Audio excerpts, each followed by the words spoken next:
নাগরিক সংবাদে স্বাগত। আপনাদের সঙ্গে আছি ফয়সাল মোর্শেদ। শুনছিলেন শিরোনাম, এবার জানাবো বিস্তারিত। জামাত ইসলামের জাতীয় সমাবেশে ঢল নেমেছিল নেতাকর্মীদের। সোহরাওয়ার্দী উদ্যান কানায় কানায় পূর্ণ হওয়ায় রাজধানীর শাহবাগ, মৎস্য ভবন, কাকরাইল সহ আশেপাশের এলাকায় অবস্থান নেন হাজারো নেতাকর্মী। গগনবিদারী আল্লাহু আকবর ধ্বনিতে মুখর হয়ে ওঠে রাজধানীর অলিগলি।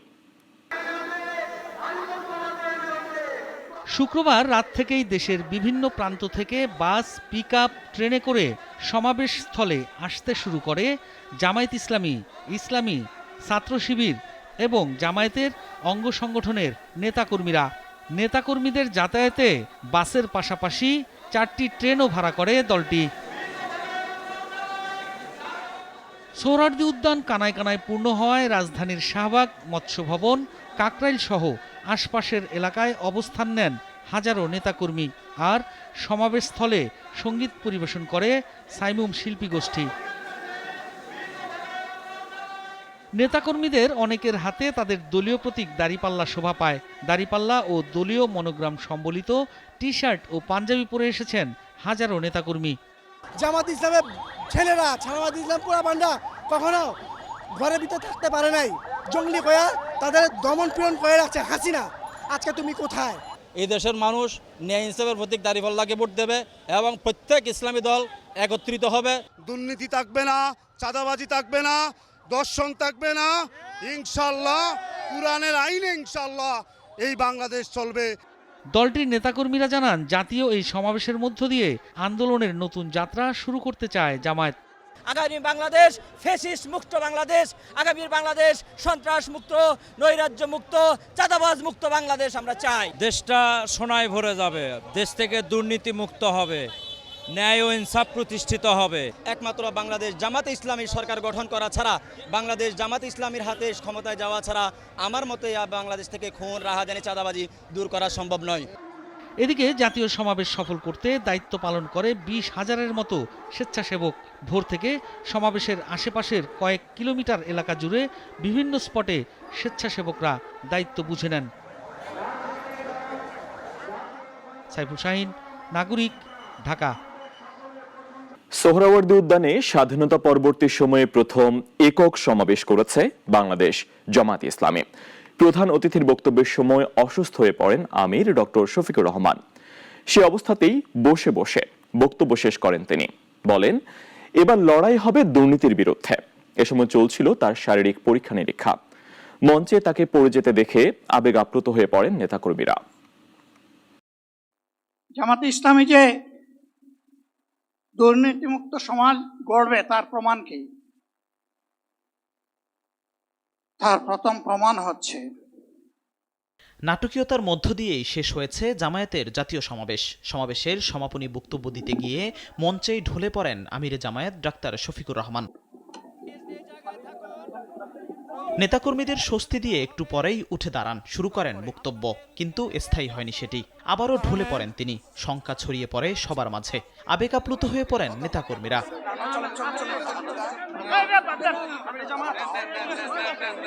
এরপর আবারও উঠে বসেন ডাক্তার শফিকুর রহমান। মঞ্চে বসে বসেই নিজের বক্তব্য শেষ করেন। বলেন, আরেকটি যুদ্ধ হবে দুর্নীতির বিরুদ্ধে। বাংলাদেশের মানুষের মুক্তি অর্জন না হওয়া পর্যন্ত সংগ্রাম চলবে। মুক্তি অর্জন হওয়া পর্যন্ত আমাদের লড়াই অব্যাহত থাকবে। বলছিলাম, জামাতে ইসলামী যদি আল্লাহর ইচ্ছা এবং জনগণের ভালোবাসায় বাংলাদেশের মানুষের সেবা করার সুযোগ পায়, তাহলে মালিক হবে না, সেবক হবে ইনশাআল্লাহ। এর আগে দুপুর 2টায় পবিত্র কোরআন তেলাওয়াতের পর শুরু হয় মূল পর্ব। সাম্প্রতিক রাজনৈতিক অস্থিরতা, সংখ্যানুপাতিক নির্বাচন সহ নানা দাবিতে সমাবেশে সংহতি প্রকাশ করেন রাজনৈতিক দলের নেতারা।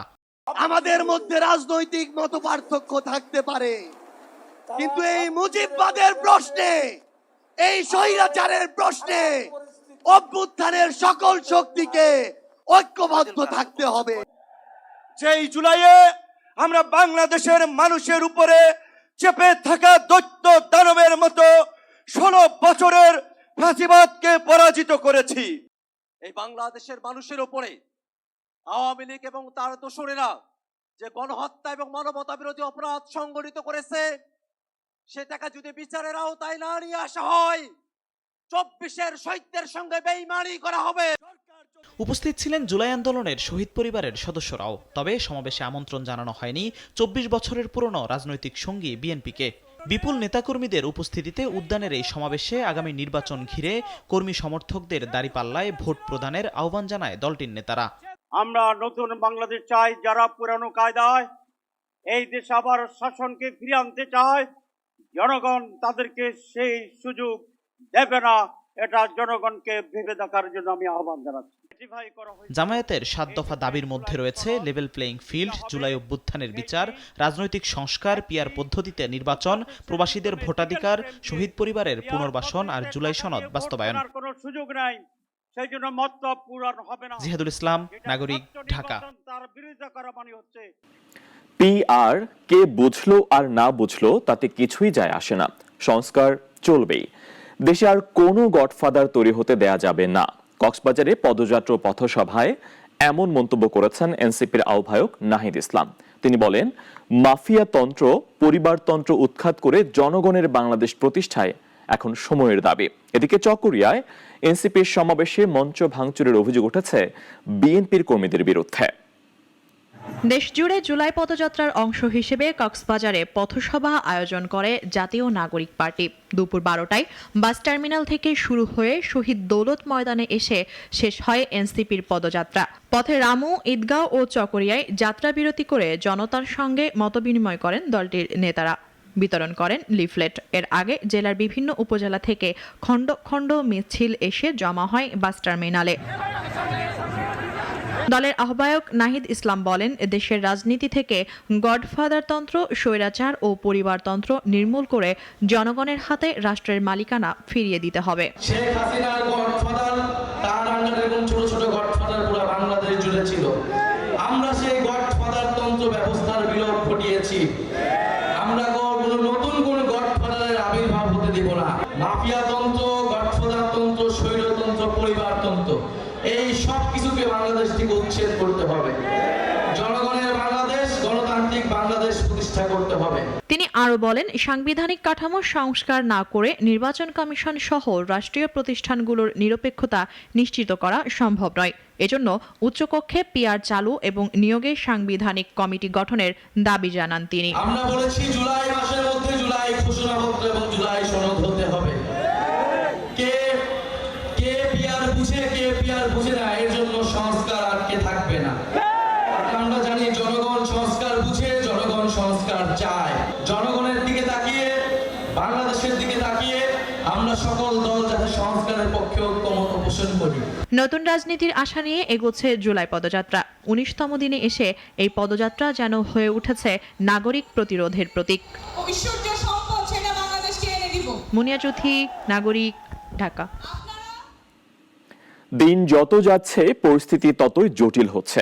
ফ্যাসিস্টরা আবারও জোটবদ্ধ হচ্ছে। আশঙ্কা বিএনপির মহাসচিব মির্জা ফখরুল ইসলাম আলমগীরের। এক আলোচনা সভায় তিনি সংকট উত্তরণের জন্য অন্তর্বর্তী সরকারকে দ্রুত নির্বাচনের তাগিদ দেন। জাতীয় প্রেস ক্লাবে গণতন্ত্র মঞ্চ আয়োজন করে আলোচনা সভার। এতে বিএনপি, এনসিপি সহ বিভিন্ন রাজনৈতিক দলের নেতারা অংশ নেন। গণ অভ্যুত্থানের আকাঙ্ক্ষা এখনো বাস্তবায়ন করা সম্ভব হয়নি উল্লেখ করে রাজনৈতিক দলের নেতারা বলেন, মানুষ গণ অভ্যুত্থানের ফলাফল দেখতে চায়। বাংলাদেশের সামনের দিনে যেন কখনো এরকম আর একতরফা দামি দলীয় রাতের ভোটে নির্বাচন যেন অনুষ্ঠিত না হয়, সেটাও আমাদের প্রত্যাশা। বাংলাদেশে আজকে এখন উচিত হবে আগামী কয়েকদিনের মধ্যে প্রধান উপদেষ্টা নির্বাচন কমিশনারকে তারা পরিষ্কার বার্তাটা দেবেন, ফেব্রুয়ারি মাসের মধ্যেই তারা জাতীয় নির্বাচনটা তারা সম্পন্ন করতে চান। যারা গণতন্ত্রকে বিশ্বাস করে না তারা আবার সক্রিয় হচ্ছে অভিযোগ করে বিএনপি মহাসচিব দ্রুত সংস্কার, বিচার ও নির্বাচনকে এগিয়ে নেওয়ার তাগিদ দেন। যতদিন যাচ্ছে পরিস্থিতি যেন জটিল হয়ে উঠছে। আমার কাছে যেটা মনে হয় যে এই যতদিন যাচ্ছে ততই যারা গণতন্ত্রে বিশ্বাস করে না, যারা জনগণের অগ্রযাত্রায় বিশ্বাস করে না, যারা একটা শোষণহীন সমাজ গড়ে ওঠার যে রাজনীতি, সে রাজনীতি বিশ্বাস করে না, তারা আবার জোট পাচ্ছে। ফ্যাসিবাদের হাতে আর দেশ ছেড়ে দেওয়া যাবে না জানিয়ে মির্জা ফখরুল ইসলাম আলমগীর বলেন, সরকারকে একটি গ্রহণযোগ্য বন্দোবস্ত দিতে হবে, জানিয়ে সবাইকে এগিয়ে যেতে হবে। কাল বিলম্ব না করে যত দেরি করছেন ততই কিন্তু পরিস্থিতি আরো বড় হচ্ছে। দেরি না করে যত দ্রুত এই সংস্কার, সনদ এবং নির্বাচন, এই তিনটি বিষয়কে সামনে নিয়ে দ্রুত এগিয়ে যেতে পারা যায়, ততই দেশের জন্য মঙ্গল হবে। জনগণকে সাথে নিয়ে তাদের সমর্থনে গণতান্ত্রিক রাষ্ট্র ব্যবস্থা গঠন করতে হবে জানিয়ে বক্তারা বলেন, ৭১-এর স্বাধীনতা হবে মূল কথা, সেখানে কোনো ছাড় না দিয়ে গণতন্ত্রের দিকে এগিয়ে যেতে হবে। রাশেদুল কাদির, নাগরিক, ঢাকা। গোপালগঞ্জে ৫ জনের মৃত্যু নিয়ে চলমান বিতর্কের বিষয়ে প্রয়োজনে লাশ উত্তোলন করে ময়নাতদন্তের আশ্বাস দিয়েছেন স্বরাষ্ট্র উপদেষ্টা। দুপুরে হযরত শাহজালাল আন্তর্জাতিক বিমানবন্দরে ৩য় টার্মিনাল পরিদর্শন শেষে কথা বলেন তিনি। জানান, গোপালগঞ্জে যা ঘটেছে তা প্রশাসন গভীরভাবে পর্যবেক্ষণ করছে। ঢাকায় ইতোমধ্যেই ময়নাতদন্ত শুরু হয়েছে, কোনো তথ্য উপেক্ষা করা হবে না বলেন।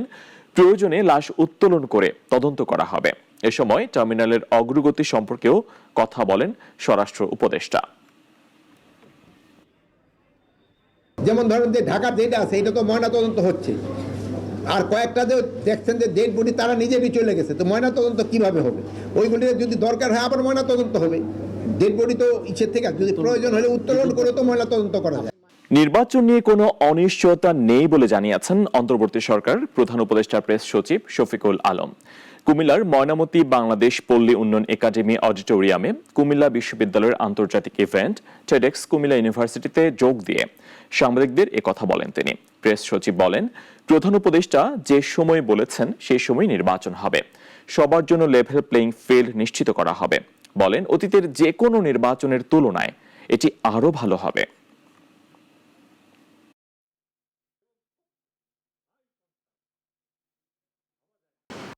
পুলিশ নাই, তারা ট্রাফিকের ডিউটি দিয়েছে, ধারার সামনে দাঁড়িয়েছে। দুর্গাপূজার সময় তারা মন্দির পাহারা দিয়েছে। এটা হচ্ছে নতুন বাংলাদেশে তারা কি চায়, কি হিসাবে সে যে বাংলাদেশকে ফেল স্টেট হতে দিবে না, তার প্রতি পদে পদে সে আপনাকে শো করছে যে না এটা করো, ওইটা করো, এই জায়গাটা, এবং সে কিন্তু আপনাকে বলছে না, সে নিজে করিয়ে দেখাচ্ছে। গোপালগঞ্জে এনসিপির সমাবেশকে ঘিরে সংঘর্ষের পর দুদিনের কারফিউ শিথিল হলেও জনমনে এখনো গ্রেফতার আতঙ্ক। দোকানপাট বন্ধ, রাস্তাঘাটও ফাঁকা। অধিকাংশ মানুষ ঘরেই অবস্থান করছেন এখনো। প্রতিনিধি আশিক জামান অভির পাঠানো রিপোর্ট জানাচ্ছেন সিরাজুম শুভ। জাতীয় নাগরিক পার্টির সমাবেশকে কেন্দ্র করে গোপালগঞ্জে সহিংসতা, প্রাণহানি আর সংঘর্ষের ঘটনায় দুদিনের কারফিউ জারি করেছিল প্রশাসন। শনিবার সকালে 14 ঘন্টার জন্য কারফিউ শিথিল হলেও জনজীবনে ফেরেনি স্বাভাবিকতা। সকাল থেকে শহরের গুরুত্বপূর্ণ সড়কগুলো ঘুরে দেখা গেছে রাস্তায় মানুষের উপস্থিতি কম। অধিকাংশ দোকানপাট বন্ধ। জরুরি প্রয়োজন ছাড়া ঘর থেকে বের হচ্ছেন না কেউ। পুলিশের নজরদারিতে রয়েছে পুরো শহর। সাধারণ মানুষ বলছে, গ্রেপ্তার আতঙ্কে ঘর ছেড়ে বের হচ্ছেন না তারা। কারফিউর মধ্যে তো একটু আতঙ্ক থাকে, দেখো যে আমরা স্বাভাবিকভাবে সবকিছু করতে পারি না। এখনো অনেক দোকানপাট বন্ধ, অনেক মানুষের বুকে এখনো আতঙ্ক কাজ করতেছে। সব আতঙ্কের ভিতরে রয়েছে, তো কারে ধরে না কারে ধরে, কি করে না কি করে, এই জন্য মনে করি কেউ খুব কম বেরোচ্ছিল। পুলিশ জানিয়েছে, এখন পর্যন্ত সন্ত্রাস বিরোধী আইনে 4টি মামলা করা হয়েছে। আসামি করা হয়েছে প্রায় 400 জনকে। এরই মধ্যে আটক হয়েছে 2 শতাধিক। অনেকটা স্বাভাবিক হয়ে আসছে। আমরা পরিস্থিতিকে স্বাভাবিক করার জন্য সতর্ক অবস্থানে আছি এবং কোনো নিরপরাধ মানুষকে হয়রানি না করে অপরাধীদেরকে আমরা খোঁজার চেষ্টা করছি। আশঙ্কা আর আতঙ্কে বন্দী গোপালগঞ্জের সাধারণ মানুষ এখন চাইছেন দ্রুত স্বাভাবিক জীবনে ফিরতে। প্রশাসনের কঠোর অবস্থানের মাঝেও চলছে শঙ্কা, আরও কি ঘটতে যাচ্ছে সামনে। সিরাজুম শুভ, নাগরিক। দিনটি ছিল শুক্রবার। একদিকে কারফিউ, অন্যদিকে শিক্ষার্থীদের কমপ্লিট শাটডাউনের দ্বিতীয় দিন। 24-এর এই দিনে ঢাকা সহ দেশের বিভিন্ন স্থানে ব্যাপক সংঘর্ষ, হামলা, ভাঙচুর, গুলি, অগ্নিসংযোগের ঘটনা ঘটে। প্রাণ যায় 67 জনের। এত প্রাণহানির পর সংলাপের আহ্বান প্রত্যাখ্যান করেন শিক্ষার্থীরা। 19 জুলাই 2024 আন্দোলন, সংঘর্ষ আর মৃত্যুর বিভীষিকায় স্মরণীয় হয়ে থাকবে দিনটি। সে সময়টাতে ইন্টারনেট বিচ্ছিন্ন ছিল টানা 5 দিন। রাতে জারি করা হয় কারফিউ, নামানো হয় সেনাবাহিনী। গণমাধ্যমের তথ্য অনুযায়ী শুধু 19 জুলাইয়ের সংঘর্ষে 67 জন মারা যান। 3 দিনে ঝরেছে অন্তত 113 প্রাণ। ঢাকাতেই প্রাণ গেছে 62 জনের। এছাড়া রংপুরে 2 জন, সাভার, সিলেট ও নরসিংদীতে 1 জন করে মোট 5 জনের মৃত্যুর খবর মেলে। তবুও গতি কমেনি আন্দোলনের। বৈষম্যবিরোধী ছাত্র আন্দোলন ঘোষণা দেয় তাদের 9 দফা দাবি মানা না হলে কমপ্লিট শাটডাউন কর্মসূচি চলবে অনির্দিষ্টকাল। দাবি প্রধানমন্ত্রীর প্রকাশ্যে ক্ষমা প্রার্থনা আর 2 মন্ত্রীর পদত্যাগ। এদিন আন্দোলনকারীদের ছত্রভঙ্গ করতে হেলিকপ্টার থেকে গুলি ছড়া হয়, তবে র্যাবের পক্ষ থেকে এই অভিযোগ অস্বীকার করা হয়। 19 জুলাই মেট্রো রেলের কাজীপাড়া স্টেশনে ভাঙচুর চালানো হয়। পরবর্তী নির্দেশ না দেওয়া পর্যন্ত মেট্রো রেল চলাচল বন্ধ করে দেয় কর্তৃপক্ষ। ঢাকা থেকে দূরপাল্লার বাস চলাচল বন্ধ হয়ে যায়। ঢাকা থেকে আন্তর্জাতিক অনেক ফ্লাইট বাতিল করা হয়। ঢাকার সঙ্গে সারা দেশের রেল চলাচলও বন্ধ ছিল। নরসিংদীর জেলা কারাগারে গেট ভেঙে 826 জন কয়েদি পালিয়ে যায়। লুট করা হয় অস্ত্র। পালিয়ে যাওয়া কয়েদিদের মধ্যে আনসারুল্লাহ বাংলা টিমের 7 সদস্য ও জেএমবির 2 নারী সদস্যও ছিল। বিএনপি মহাসচিব মির্জা ফখরুল ইসলাম আলমগীর কোটা সংস্কারের দাবিতে চলমান আন্দোলনে পূর্ণ সমর্থন অব্যাহত রাখার কথা জানান। আন্দোলনরত শিক্ষার্থীদের পাশে দাঁড়ান তাদের অভিভাবকরাও। পথে নেমেছিলেন সংস্কৃতি কর্মীরাও। এবং যতক্ষণ পর্যন্ত না তাদের এই দাবি গ্রহণযোগ্য হবে এবং এই সরকার পদত্যাগ না করবে, আমাদের এই আন্দোলন চলতেই থাকবে। মুনিয়া জ্যোতি, নাগরিক, ঢাকা। রংপুরে ফিলিং স্টেশনে সংস্কার কাজের সময় বিস্ফোরণের ঘটনায় 1 জন নিহত ও অন্তত 12 জন আহত হয়েছেন। ক্ষতিগ্রস্ত হয়েছেন আশেপাশে বেশ কিছু স্থাপনাও। দুপুরে নগরীর সিও এলপিজি গ্যাস পাম্পে এই দুর্ঘটনা ঘটে। পাম্পটিতে বেশ কিছুদিন ধরেই সংস্কার কাজ চলছিল। গ্যাস মজুদ রাখার ট্যাঙ্ক পরীক্ষার সময় হঠাৎ করেই বিস্ফোরণ ঘটে। এতে উড়ে যায় পুরো পাম্প, আগুন ধরে যায় পাশে থাকা অন্তত 3টি গাড়িতে। ক্ষয়ক্ষতি হয়েছে আশেপাশে বেশ কিছু বাড়িঘর, দোকানপাট ও গাছপালার।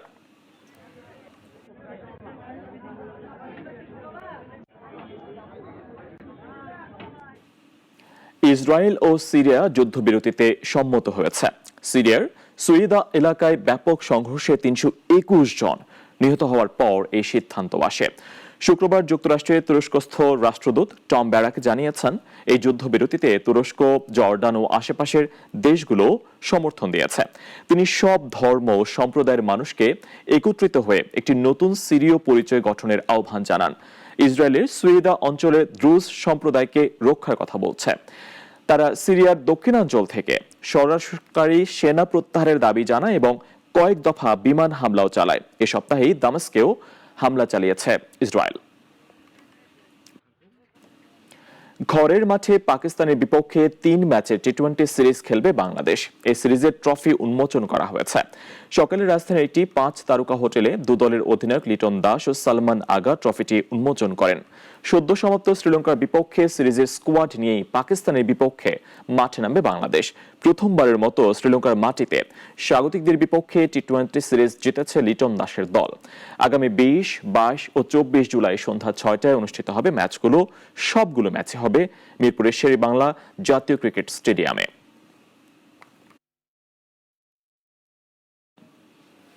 এখন এই পর্যন্তই। নাগরিকের খবর ও অন্যান্য আয়োজন দেখতে চোখ রাখুন আমাদের ওয়েবসাইট, ইউটিউব ও ফেসবুকে। সবাইকে ধন্যবাদ।